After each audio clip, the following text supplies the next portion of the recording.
अर्थी पर मौजूद मृत पत्थरभुज बाबा के शरीर के अलग अलग हिस्सों को नोच नोच कर खाना शुरू कर दिया था। मृत पत्थरभुज बाबा के शरीर के जिस हिस्से को वो आत्माएं खा रही थी, असल में भी पत्थरभुज बाबा के शरीर के उस हिस्से से खून बहने लगा था। देखते ही देखते पत्थरभुज बाबा जमीन पर गिर पड़े और उनके पूरे शरीर से खून ही खून बहने लगा। पत्थरभुज बाबा जोर जोर से चिल्लाकर अपनी जान की भीख मांग रहे थे। उन आत्माओं ने भले ही पत्थरभुज बाबा के शरीर को पूरा नोच खाया था, लेकिन उन्होंने अभी भी ऐसा कोई हिस्सा नहीं खाया था जिससे पत्थरभुज बाबा के प्राण निकल जाए।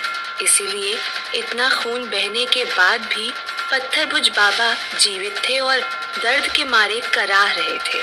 वो आत्माएं पत्थरभुज बाबा के साथ ऐसा इसीलिए कर रही थी क्योंकि वो भी पत्थरभुज बाबा को हर उस दर्द का एहसास दिलाना चाहती थी जो उन लड़कियों को प्रयोग के दौरान बलात्कार के समय होता था। पत्थरभुज बाबा भी उन लड़कियों के शरीर को इसी तरह नोचा करते थे। शरीर को नोचने के दर्द का एहसास तो उन आत्माओं ने पत्थरभुज बाबा को करवा दिया था। अब बारी थी उस दर्द की जो उन लड़कियों को आत्महत्या के दौरान होता था। और इस दर्द के एहसास के लिए एक आत्मा हवन कुंड की तरफ बढ़ने लगी। जब वो आत्मा रेशमी के पास पहुंची तो रेशमी ने हवन कुंड के पास पड़ी एक बड़ी सी लकड़ी को हवन कुंड की अग्नि में जलाकर उस आत्मा को थमा दी। उस आत्मा ने वो लकड़ी हाथ में ली और वापस उस अर्थी की तरफ बढ़ने लगी। वहां पहुंचकर उस आत्मा ने उस जलती हुई लकड़ी से जमीन पर पड़ी पत्थरभुज बाबा की अर्थी को आग लगा दी। उस आत्मा ने इधर आग लगाई और उधर असल में भी पत्थरभुज बाबा जलने लगे थे। देखते ही देखते पत्थरभुज बाबा का शरीर आग की लपटों में झुलसने लगा था। दर्द के मारे पत्थरभुज बाबा जोर जोर से चिल्ला रहे थे।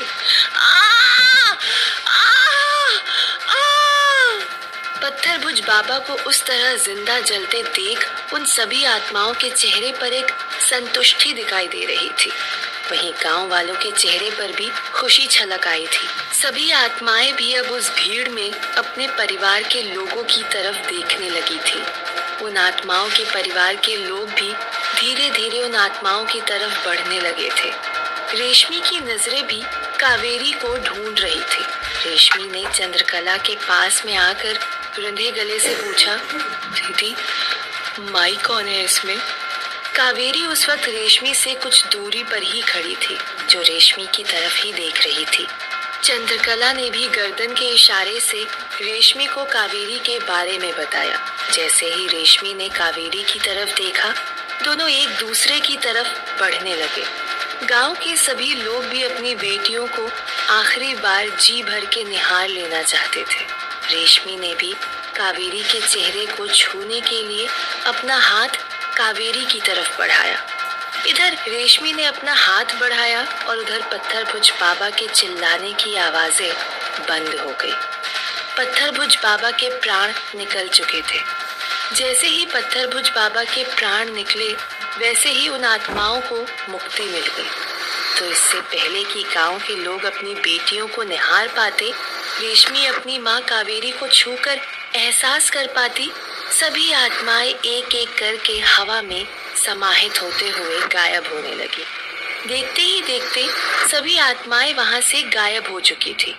चारों तरफ एक बार फिर सन्नाटा छा गया। अपनी बेटियों को देखने के बाद गांव वालों के पुराने जख्म फिर से हरे हो गए थे, जिसकी वजह से सबका यामिनी को लेकर गुस्सा चरम पर पहुंच चुका था। और इन सब में जो सबसे ज्यादा क्रोधित था तो वो सुरेश था। सुरेश ने गुस्से में आग बबूला होते हुए चंद्रकला से कहा, चंद्रकला, पत्थरभुज बाबा का अंत तो हो गया है, अब मालकिन की बारी है। जब तक उस यामिनी का भी अंत नहीं हो जाता, तब तक हम में से किसी को भी शांति नहीं मिलेगी। सुरेश के साथ साथ गांव के बाकी लोग भी हाँ में हाँ भरने लगे, लेकिन चंद्रकला अभी भी कुछ विचारों में उलझी हुई थी। ये देख एक आदमी ने चंद्रकला से कहा, क्या सोच रही हो चंद्रकला? अभी हमारे पास सोचने का बिल्कुल भी समय नहीं है। जल्द से जल्द उस यामिनी को भी इसी तरह जिंदा जलाना है। तभी हमारे अंदर की आग बुझेगी। धीरे धीरे अब सभी लोगों ने यामिनी को मालकिन की जगह यामिनी कहना शुरू कर दिया था। लेकिन इस बात पे चंद्रकला ने कहा, देखिए, मैं आपके गुस्से को समझती हूँ और आपका गुस्सा जायज भी है, लेकिन यहाँ पर पत्थर भुज बाबा का अध जला शरीर पड़ा हुआ है। मुझे इनका पूरा विधि विधान से अंतिम संस्कार करना होगा। ये सुन दूसरे आदमी ने झल्लाते हुए कहा, ये कैसी बात कर रही हो चंद्रकला? कोई जरूरी नहीं है इनका पूरे विधि विधान से अंतिम संस्कार करने की। बचे खुचे मांस को गिद्ध और चीलों को खाने दो और हड्डियों को कुत्तों को खाने दो। जवाब में चंद्रकला ने कहा, नहीं भाई, ऐसा करके हम सब अपना ही नुकसान कर लेंगे। जिंदा जलने की वजह से पत्थर भुज बाबा की अकाल मृत्यु हुई है। अंतिम संस्कार करके कुछ पूजा पाठ करना होगा, तभी इनकी आत्मा को मुक्ति मिल पाएगी। और अगर मुक्ति नहीं मिली तो हो सकता है पत्थर भुज बाबा भी कोई काला साया बन जाए। अगर ऐसा हो गया तो बहुत बड़ा अनर्थ हो जाएगा। इस तरह के बाबा काला साया बनने के बाद और भी ज्यादा खतरनाक हो जाते हैं, फिर वो हम में से किसी को जिंदा नहीं छोड़ेंगे। गांव वाले चंद्रकला की बात को ध्यान से सुन रहे थे और उसकी गंभीरता को भी समझ रहे थे। चंद्रकला ने अपनी बात को जारी रखते हुए कहा, मैं आप लोगों को जाने के लिए मना नहीं कर रही हूँ। अगर आप लोग जाना चाहते हैं तो जा सकते हैं, लेकिन मैं यहाँ से सुबह होने तक कहीं नहीं जा सकती।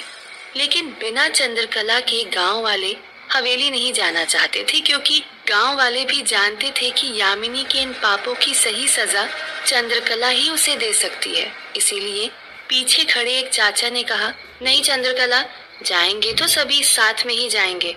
यामिनी को उसके गुनाहों की क्या सजा देनी है, ये हम सब मिलकर ही तय करेंगे। इस पर चंद्रकला ने कहा, तो ठीक है चाचा, अब आप सब लोग अपने अपने घर चले जाइए। मैं अभी कुछ पूजा पाठ करूंगी और सुबह की पहली किरण के साथ ही पत्थर भुज बाबा का अंतिम संस्कार खत्म हो जाएगा। उसके बाद सब लोग मिलकर हवेली चलेंगे। यामिनी का आदमी बलवीर भी चंद्रकला की ये सब बातें सुन रहा था और वो पत्थर भुज बाबा की दुर्दशा भी देख चुका था। उसने मन ही मन कहा, ये सब तो मालकिन को बताना ही होगा। सोचते हुए बलवीर भी वहां से दौड़ते हुए दूर खड़ी जीप के पास गया और इससे पहले कि गांव वाले उसे देख पाते, वो जीप में बैठकर हवेली के लिए निकल गया। वहीं गांव के लोग भी चंद्रकला की बातों में हामी भरते हुए वहां से अपने अपने घरों की तरफ जाने लगे। चंद्रकला ने रेशमी से भी दबी आवाज में कहा, रेशमी, इन सब पूजा पाठ के दौरान नीति का यहाँ पर रहना भी ठीक नहीं है, तो तुम भी नीति को अपने साथ लेकर घर चले जाओ। रेशमी ने भी हाँ में सिर हिलाया और नीति को अपने साथ लेकर वहां से घर के लिए निकल गई। देखते ही देखते सब लोग एक एक करके वहां से जा चुके थे। सबके जाने के बाद चंद्रकला उसी हवन कुंड के पास में बैठकर कुछ पूजा पाठ की तैयारियां करने लगी। तब तक बलवीर जीप लेकर हवेली के पास पहुंच चुका था, लेकिन उस रात के करीब 3-4 बजे थे, इसीलिए हवेली के मुख्य दरवाजे से जाना उचित नहीं था। इसीलिए बलवीर पीछे के दरवाजे से होते हुए दीवार कूदकर यामिनी के कमरे की खिड़की के पास पहुंच गया। यामिनी की तब तक आंख लग चुकी थी। पर्दों के बीच से जब बलवीर ने देखा कि यामिनी सो रही है, तो बलवीर धीरे धीरे खिड़की को खटखटाने लगा। खिड़की के खटखटाने की आवाज से यामिनी की नींद खुल गई। वो उठकर उस खिड़की के पास पहुंची तो उसने देखा कि खिड़की के उस तरफ बलवीर खड़ा हुआ था। यामिनी ने तुरंत खिड़की खोल दी। इससे पहले कि यामिनी कुछ बोल पाती, बलवीर ने हड़बड़ाते हुए कहा, मालकिन, अनर्थ हो गया मालकिन। ये सुनते ही यामिनी की यकायक नींद उड़ गई। उसने चौंकते हुए कहा, अनर्थ? कैसा अनर्थ बलवीर, जल्दी बताओ। जवाब देते हुए बलवीर ने कहा, गांव वालों को आपकी और पत्थर भुज बाबा की सारी सच्चाई पता चल चुकी है। यहाँ तक कि गांव वालों ने और कुछ आत्माओं ने मिलकर पत्थर भुज बाबा को जिंदा जला दिया और सुबह होते ही सबके सब लोग हवेली पर कूच करेंगे। मैं तो कहता हूँ कुछ दिन के लिए यहाँ से भाग जाइए या फिर कहीं छुप जाइए। ये सब सुनकर यामिनी के होश उड़ गए। उसे समझ नहीं आ रहा था कि आखिर वो करे तो करे क्या। इस वक्त यामिनी को सबसे ज्यादा गुस्सा तो राघव पर आ रहा था। उसे लग रहा था कि अगर राघव रेशमी को अपने साथ नहीं लेकर गया होता तो ये सब नहीं हुआ होता। उसी की वजह से ये सब हुआ है। यही सोचते हुए उसने खिड़की बंद की और राघव के कमरे की तरफ चली गई। राघव उस वक्त इन सबसे अनजान अपने कमरे में सो रहा था। यामिनी उसके कमरे के बाहर जाकर जोर जोर से दरवाजा पीटने लगी। इतनी जोर से दरवाजा पीटने की आवाज से राघव एकाएक डर गया। राघव ने बिस्तर के पास में दबाई हुई अपनी बंदूक उठाते हुए दबे पांव दरवाजे की तरफ बढ़ने लगा। दरवाजे के पास पहुंचकर राघव ने देखा कि यामिनी गुस्से में तिलमिलाई हुई खड़ी है। ये देख राघव ने थोड़ी हैरानी के साथ यामिनी से पूछा, क्या हुआ चाची, आप इतनी रात को यहाँ क्या कर रही हैं? सब ठीक तो है? यामिनी ने बिना कोई जवाब दिए राघव के चेहरे पर एक जोर का चांटा जड़ दिया। राघव रेशमी के चलते यामिनी से गुस्सा तो पहले से ही था और उस चांटे के बाद तो उसे इतना ज्यादा गुस्सा आया कि एक पल के लिए वो भूल ही गया कि उसके सामने यामिनी है। उसने बिना सोचे समझे यामिनी के माथे पर अपनी बंदूक तान दी। ये देख यामिनी ने राघव की छाती पर जोर से धक्का देते हुए उसे कमरे के अंदर धकेल दिया। एक झटके में कमरे का दरवाजा बंद करते हुए यामिनी ने राघव से कहा, अगर बंदूक ही चलानी है ना राघव, तो जाकर उस रेशमी पर चला। यामिनी की ये बात सुनकर राघव चौंक गया। उसने झल्लाते हुए यामिनी से कहा, ये सब क्या बदतमीजी है चाची, और ये क्या बकवास किए जा रही हैं आप? यामिनी ने ताना देते हुए कहा, अगर मेरी बातें बकवास लग रही हैं, तो जाकर उस रेशमी से पूछो कि उसने क्या किया है। इस पर राघव ने फिर से चिढ़ते हुए कहा, चाची, बात को ऐसे जलेबी की तरह घुमाना बंद करो और साफ साफ बताओ कि आखिर बात क्या है। जवाब देते हुए यामिनी ने राघव से कहा, बहुत विश्वास था ना तुम्हें उस रेशमी पर। उसी रेशमी ने तुम्हें धोखा दिया है, तुम्हारा इस्तेमाल किया है। वो चंद्रकला से किसी तरह का बदला लेने नहीं आई है, बल्कि चंद्रकला के साथ मिलकर हमें बर्बाद करना चाहती है। उस रेशमी ने पूरे गांव को हमारी सच्चाई बता दी।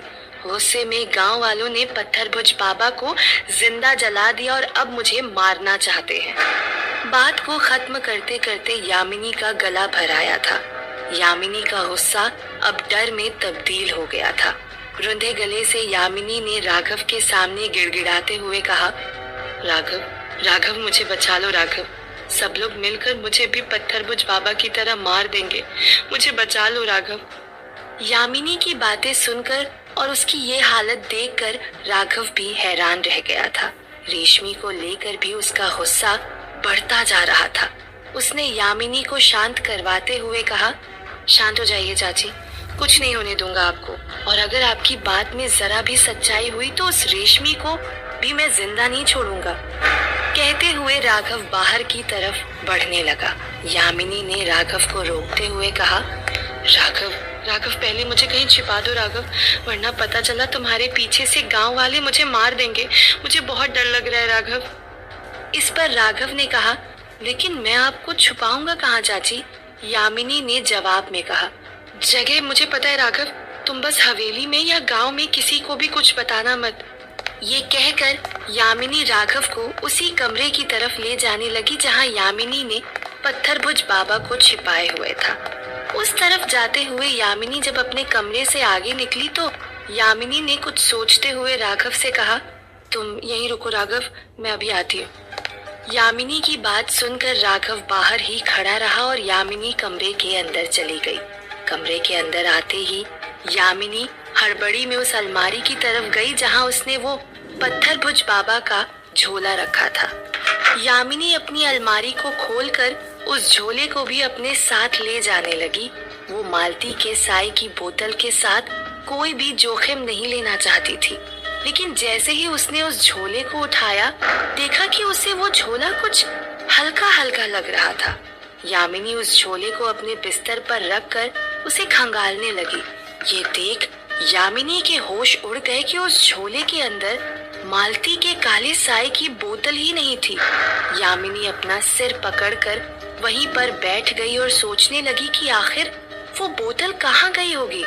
तभी उसे याद आया कि जिस वक्त वो गांव वालों से बचते बचाते भाग रही थी, उसी वक्त वो एक जगह लड़खड़ा कर गिर गई थी। शायद उसी जगह वो बोतल भी गिर गई होगी। यामिनी का अंदेशा बिल्कुल सही था। वो बोतल वहीं बीच सड़क पर गिरी हुई थी। यामिनी को ये याद आते ही वो अपना सिर पकड़कर बैठ गई। उसे समझ नहीं आ रहा था कि आखिर वो करे तो करे क्या। आखिर यामिनी ने तय कर लिया कि वो वापस वहीं पर जाएगी और उस बोतल को लेकर आएगी। इधर यामिनी उस बोतल को लाने के लिए निकल चुकी थी और उधर गांव वाले उसी रास्ते से अपने अपने घरों के लिए निकल रहे थे। क्या यामिनी मालती के साए की बोतल वापस हासिल कर पाएगी, या बोतल के लालच में यामिनी गांव वालों के सामने जाकर अपनी मौत को गले लगाने जा रही है?